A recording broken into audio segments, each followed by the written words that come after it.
The policy regarding sick units for the public sector, it had to be the same for the private sector also. Global enterprises refers to those business organizations which have their branches all over the world. Why we have low cost of production? Because of economies of large scale. Two people coming together to do business, that is what we call as a joint venture.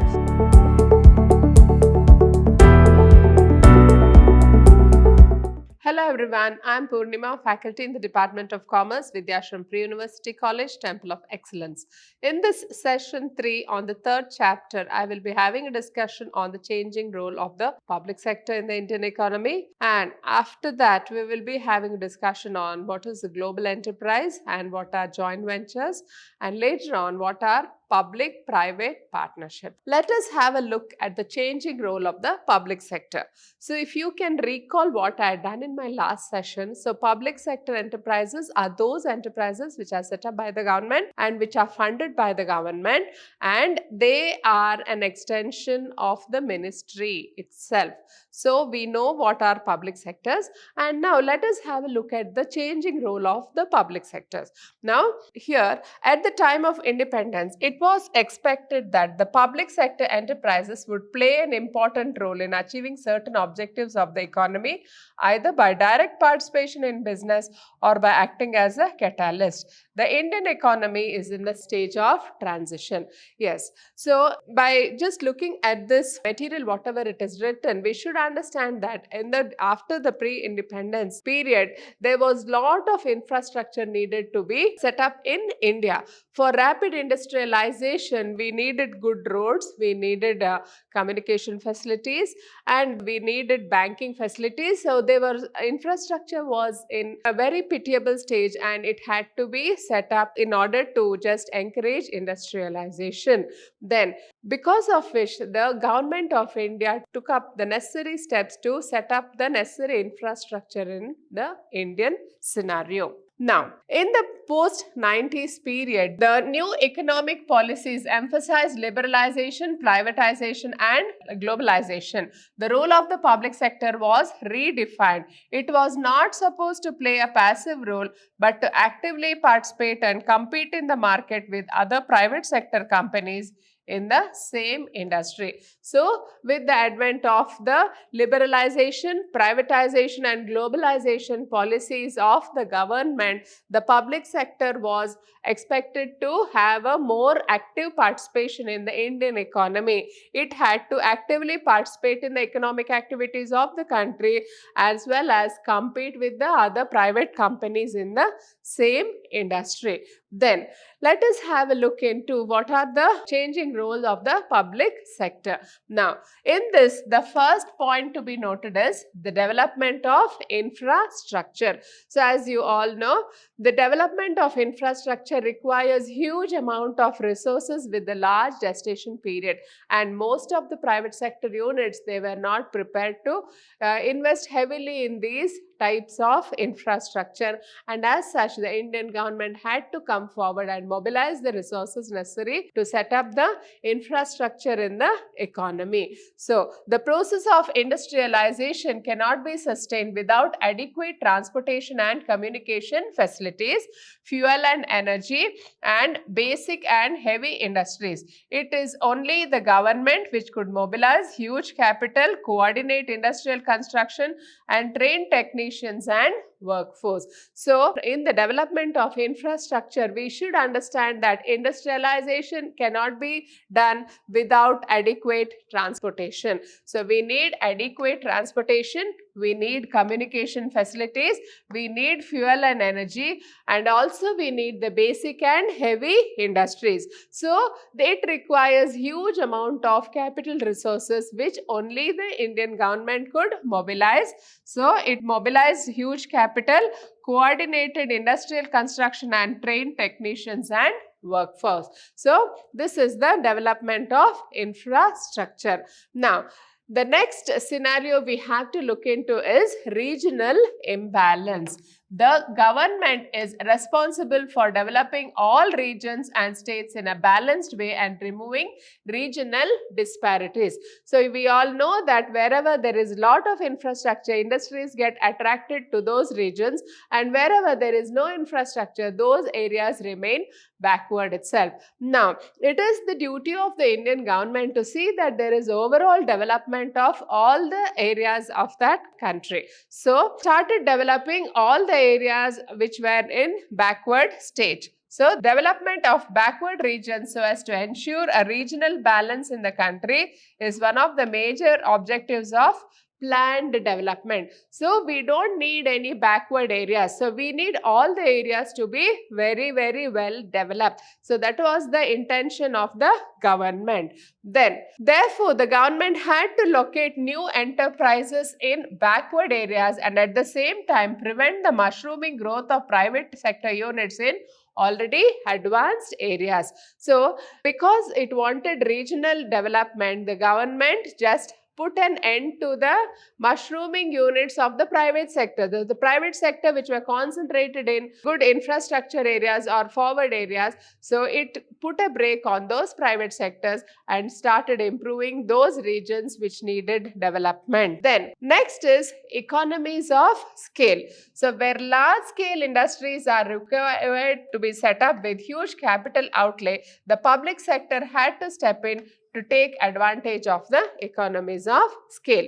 So, whenever there a huge industry of a very heavy capital resources is needed, with heavy machinery is needed, the private sector could not come and take it up. So, it was the duty of the government to go enter into such sectors where a lot of capital resources are necessary as well as plant and machinery are necessary, and because it had to take up this to take advantage of economies of scale. Now, next, check over concentration of economic power.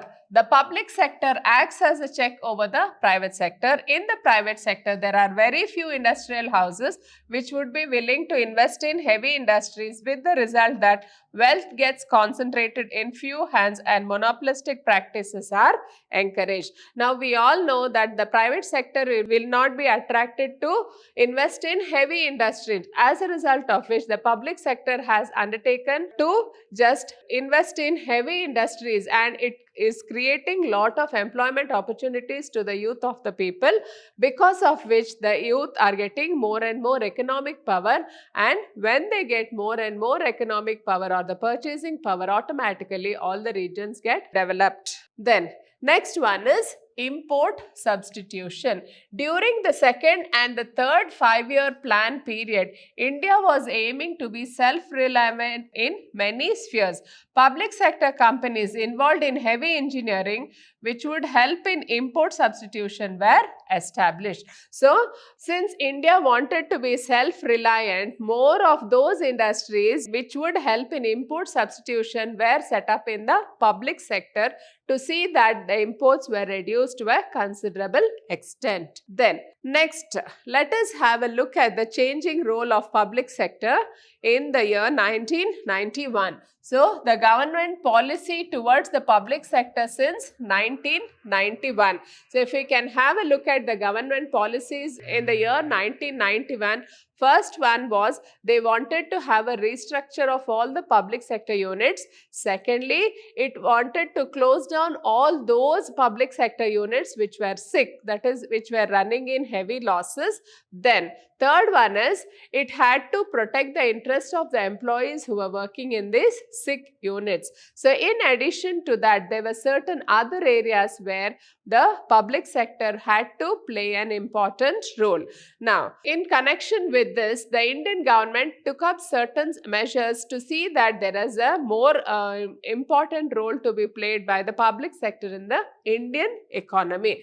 Now, in connection with that, they have taken certain policies here. The first one is reduction in the number of industries reserved for the public sector from 17 to 8 and then to 3. Now, when India got independence, we had adopted the mixed economy where both public sector and the private sector could manage both side by side. Now, it has clearly defined those lines where the public sector will function and those areas where the private sector will function. Now, in this scenario, the government had reserved certain industries in the public sector. So, in the beginning, it had just 17 sectors with it, and later on it has reduced to 8, and from there it has been reduced to 3 now. The atomic energy, then communication and mining, only these 3 are coming under the public sector, and all other industries have become privatized. Then the next policy adopted by the Indian government was disinvestment of shares of a select set of public sector enterprises. Now, what do we mean by disinvestment of shares? We all know that in a government holding or in a government company, the majority of the funds will be coming from the government. So, almost 51% of the shareholding will be by the central government or the state government, or partly by central government or the state government. But then, because of the changing role of the public sector, the government has decided to disinvest the shares of the public sector. So, what do we mean by disinvestment? Just pulling out the capital of the government. So, whatever capital it had invested, it was selling all those shares to the private individuals. Why this is being done? To see that there is greater participation by the public in the affairs of these companies. And then this disinvestment by the Indian government was adopted mainly because to release the large amount of resources which were there stuck up in the certain non-strategic activities, to see that proper funds were being utilized for public healthcare system and all other priority areas. Then, now let us have a look into why the disinvestment of shares of the public sector was undertaken. Firstly, to release the large amount of funds which were locked up in non-strategic areas and see that the funds are going for certain priority areas like healthcare, public health system, etc. Secondly, reduce the huge amount of public debt burden. Third one is freeing the enterprises from governmental control. And lastly, to see that the customers have a wider choice of communication facilities. Now, we see that there are a lot of service providers in communication. So, before we just had the Indian telephone industry which was providing us all the communication facilities. But nowadays, we have so many private mobile services which are offering mobile services, and the consumer is benefited because of all this wide range of services being offered to us. Then the next one is policy regarding sick units to be same as that for the private sector. Now, what do we mean by sick units? Now, we know that most of the public sector units which were in existence post-independence period, they were running into huge losses, and as a result of which the government decided to see that these sick units were referred to the Board for Infrastructure Revival, and this board recommended that these sick units had to be revived, and the employees of these sick units, they had to be retrenched and they had to be provided alternate employment. Then the policy regarding sick units for the public sector, it had to be the same for the private sector also. Then lastly, we have the Memorandum of Understanding. Now, what is this Memorandum of Understanding? This says that there is a Memorandum of Understanding between the ministry and that particular company, wherein ministry will set a target for the company to be achieved, and those public sector units had to achieve that targets. So, there was greater autonomy given to the managing committee of these enterprises, and because of which they could achieve certain milestones in that particular area. Next, let us have a look into what are global enterprises. Global enterprises are huge industrial organizations which extend their industrial and marketing operations through a network of their branches in several countries. These enterprises operate in several areas, producing multiple products with their business strategy extending over a number of countries. So, as the name itself suggests, global enterprises refers to those business organizations which have their branches all over the world. So, in other words, we can also call them as MNCs or the multinational corporations. So these multinational corporations, they run their business all over the world and they produce just not one product, but they produce multiple products, and with their business strategy, they have extended their business over a number of countries, and they do not aim at maximizing profits from one or two products, but instead spread their branches all over. So these multinational companies or the global enterprises, they are spreading their branches all over the world. Now, let us have a look into what are the features of global enterprises. Now, the first feature of global enterprises, huge capital resources. Now, these companies or the MNCs, what you call, they have a huge capital resource. That is, they can raise their funds by borrowings from the host government, or they can also raise funds through the issue of shares, issue of debentures, and various other borrowings from banks. So, they are in a capacity to attract lot of capital from various kinds of government in their business activities. Then the second one is foreign collaboration. So most of these MNCs, they are having foreign collaboration in the sense they have a tie-up with our other nations. So they will be easy transfer of technology, or they can just lend their brand name to some of the products in that particular country. So in this way, it will have foreign collaboration, and with this foreign collaboration, it will be able to attract new consumers to buy their products. Then next one is advanced technology. So what do we mean by advanced technology? So these MNCs, they enjoy a very good research and development facility. So through their research and development facility, they will be bringing in advanced technology to the nation, as a result of which the nation will benefit. So especially the underdeveloped and the developing countries, they will be able to enjoy the new products which are in the market. They will be able to enjoy the taste of new technology in their own country. Then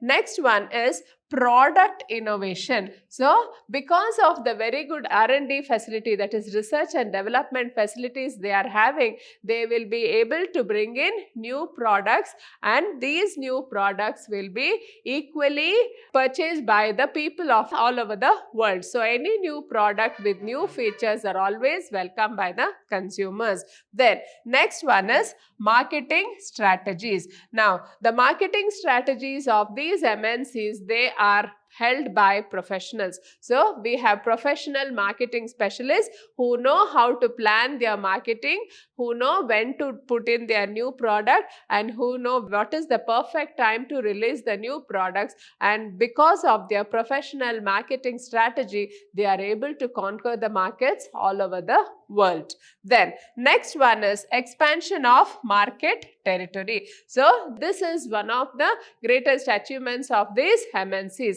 So they have their markets all over the world, and because of which they are able to reap the benefits from across all the continents. Then last one is centralized control. So one of the most important feature of these MNCs are centralized control. Now what do we mean by centralized control?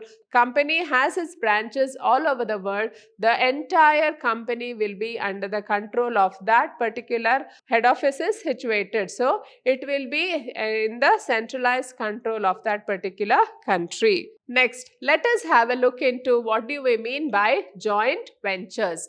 Now, joint ventures. So when two businesses agree to join together for a common purpose and mutual benefit, it gives rise to a joint venture. Here you can see Maruti Suzuki. So this is a joint venture, that is Maruti and Suzuki, they have started a joint venture to produce the Maruti cars. So when two businesses agree to join together for a common purpose and mutual benefit, it gives rise to a joint venture. Businesses of any size can use joint ventures to strengthen long-term relationships or to collaborate on a short-term projects. A joint venture can be flexible depending upon the parties' requirements. So, two people coming together to do business, that is what we call as a joint venture. So, businesses of any size can use joint ventures to strengthen long-term relationships or to collaborate on short-term projects. So, any two persons who want to have a transfer of technology and resources, they can come together and work on a project. Then next, have a look into what are the different types of joint ventures. Now we have the one joint venture which is equity based. The next one is the contractual based. Now in this equity based joint venture, we have the company form of organization, limited liability partnership and partnership. Whereas in a contractual joint venture, we have the cooperation agreement and the strategic alliances. Now, let us have a look into what is a contractual joint venture. So, in a contractual joint venture, two or more parties have common intention of running a business venture. So, when they have a common intention of running a business venture, they come together to form a contractual joint venture and each party brings some inputs. So, it may be in the form of capital or it may be in the form of technical know-how.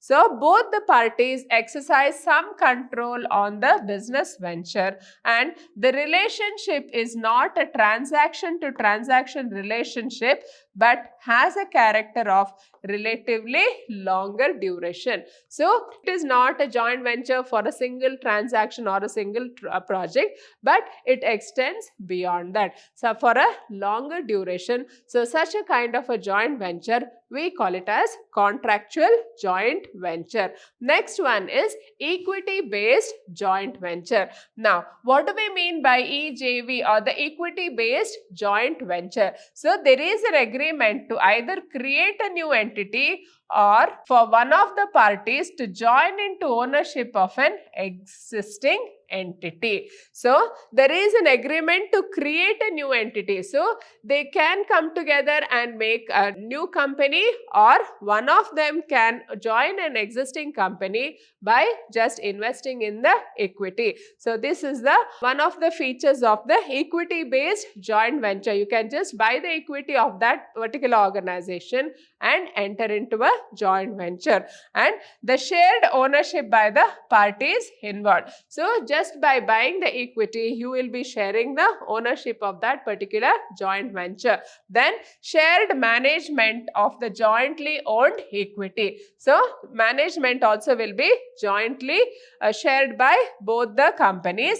Then, we have the shared responsibilities regarding capital investment and other financial arrangements. So, all the responsibilities as such will be shared between the two parties of the joint venture. So, whether it is capital investment and other financial arrangements, all these will be shared profits and losses according to the agreement. So, in the same way, they will be sharing of profits and losses. Now, let us have a look into what is the meaning of the word joint venture. A joint venture must be based on a memorandum signed by both the parties highlighting the basis of joint venture agreement. So, whenever there is a joint venture, there has to be a memorandum of signature. There should be a memorandum of understanding between both the parties highlighting the basis of joint venture agreement. So, what is the basis for the joint venture?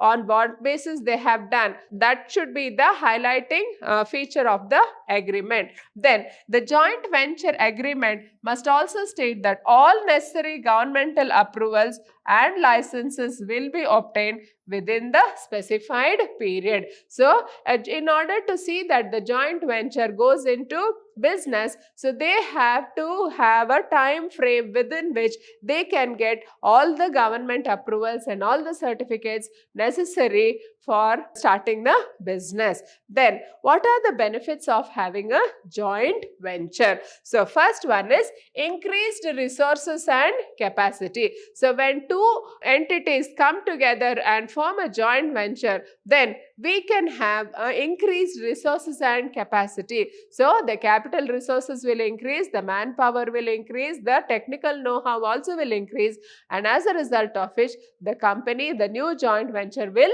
benefit. Next, access to new markets and distribution networks. So whenever we have a joint venture, so we can have access to the other parties' markets also, and then we can also have distribution of networks. Then the most important thing is access to technology. So when the other party brings in the latest technology into the business, so we can easily cash in on the latest technology. Then next one is innovation. So this is one of the greatest benefits. So innovation is necessary to remain in business. Then next one is low cost of production. So why we have low cost of production? Because of economies of large scale.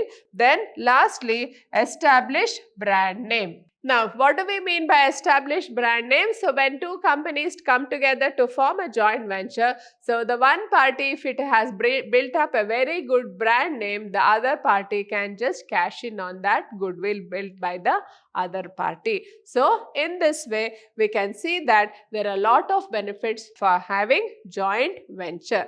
Now, let us have a look into what is public-private partnership. Now, it is also called as PPP. So public-private partnership. So it is defined as a relationship between public and private entities in the context of infrastructure and other services. So it is a relationship between public-private entities in the context of infrastructure and other services. Now, for example, construction of roads. So we have lot of investment in construction of roads or bridges, etc. So transportation facilities is one of the greatest infrastructure any nation needs to develop. So there is a need for a public-private partnership in this sector, and as such we can see this PPP form of organization in the construction sector, that is especially construction of the infrastructure. So under the PPP model, the public sector plays an important role and ensures that the social obligations are fulfilled and the sector reforms and public investment are successfully met. We can see that the public sector plays an important role and ensures that social obligations are fulfilled and sector reforms and public investment are successfully met. So wherever there is a need for a particular infrastructure to be set up, the public sector will step in and see that infrastructure is put into place. Then the government's contribution to PPP is in the form of capital for investment and transfer of assets that support the partnership in addition to social responsibility, environmental awareness and local knowledge.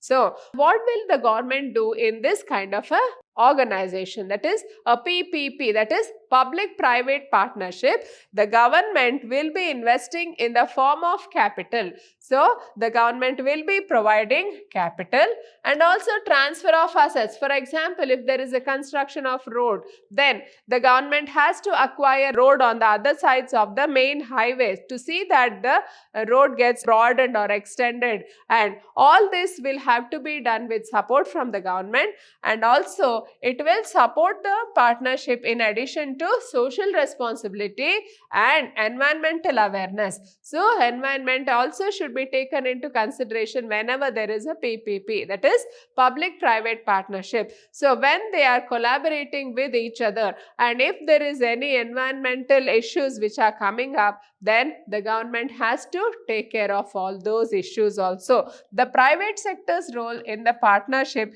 is to make use of the expertise in operations, managing tasks and innovation to run the business efficiently. Now, all the resources will be given by the government to this organization. And what is the private sector's role?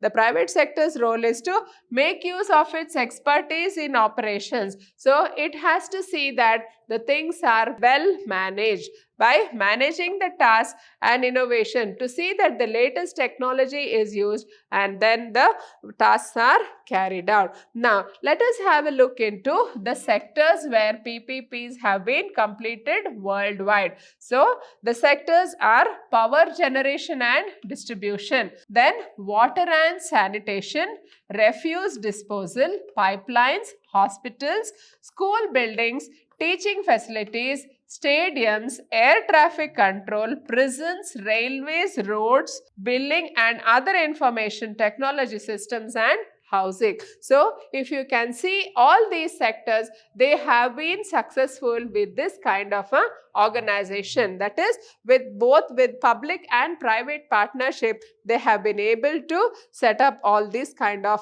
infrastructure. Hope you have all understood this session on the public-private partnership. Thank you.